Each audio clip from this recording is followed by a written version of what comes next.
Hello guys, what's up once again, Palaboy OFW here. Nakakalungkot tong balita na to, no, dahil nayanig ng 7.8 magnitude na lindol ang Pilipinas, lalo na dyan sa Mindanao, sa may bandang Jensan. Also, particularly, itong picture na ito ay nakikidalamhati ako sa mga naging biktima dyan, sa nakikiramay sa mga nasawing pamilya.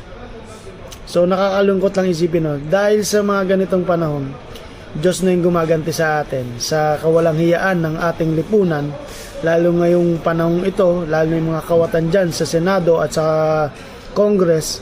Magbago na kayo kasi nature na ang bumabawi sa atin. Kaya tigil-tigilan yung mga pagnanakaw dyan sa sa ating gobyerno. Tigilan nyo na yan. Ibalik nyo yung pera ng taong bayan, gamitin nyo sa tama, dahil marami ng infrastructure na nasisira.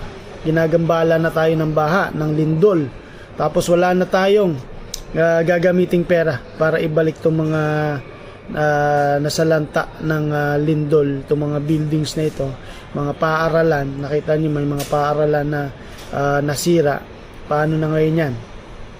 So ingat sa lahat ng mga naging biktima, and manalangin lang tayo sa Diyos at gagabayan tayo.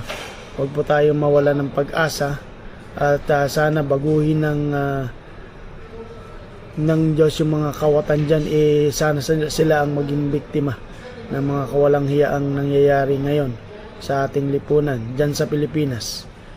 So sana sa mga panahong ito is bawas-bawasan nila yung pera na kanilang ninakaw at gamitin sa Mindanao na apektado ng lindol.